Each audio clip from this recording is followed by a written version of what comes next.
Hello! எல்லாம் எப்படி இருக்கீங்க? இன்னைக்கு வந்து சூப்பரான வாழைக்காய், தேங்காய் பிரட்டல் தான் நம்ம பார்க்க போறோம்.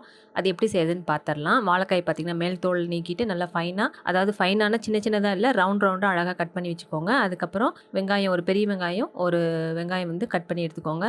கூடவே பார்த்தீங்கன்னா, தேங்காய், பச்சை மிளகா, பூண்டு, சோம்பு, கருவேப்பிலை.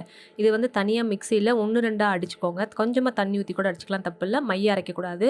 அதுக்கப்புறம் பார்த்தீங்கன்னா, வாணல்ல கொஞ்சமா எண்ணெய் ஊத்திட்டு, கடுகு, உளுத்தம் பருப்பு போட்டுட்டு, வெங்காயம் போட்டுக்கோங்க.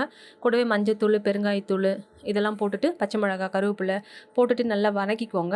அதுக்கப்புறம் பார்த்தீங்கன்னா, நம்ம நறுக்கி வச்ச வாழைக்காயும் அதிலேயே போட்டுடலாம். கூடவே பார்த்தீங்கன்னா, உப்புத்தூள், மிளகாத்தூள் போட்டுட்டு கொஞ்சமா தண்ணி தெளிச்சுட்டு வேக வைங்க. தண்ணி ஊத்தக்கூடாது. அது கொஞ்ச நேரத்திலேயே அந்த ஆவியிலேயே வெந்துரும். அதுக்கப்புறம் நம்ம 1, 2 அடிச்சு வச்சோம் இல்லையா? அந்த தேங்காய், பச்சை மிளகாய், சோம்பு, பூண்டெல்லாம் அத அதில போட்டுட்டு நல்லா ட்ரை பண்ணி இறக்குனீங்கன்னா, அருமையான வாழைக்காய் வறுவல் வந்து ரெடி ஆயிடுங்க. இது வந்து பார்த்தீங்கன்னா, வெரைட்டி ரைஸ்க்கு தொட்டுக்க ரொம்பவே அருமையா இருக்கும். பாருங்க இந்த வீடியோ பிடிச்சிருந்தா ஒரு லைக் பண்ணிட்டு போங்க. இதே போல இன்னொரு வீடியோல நான் உங்கள மீட் பண்றேங்க. பாய்.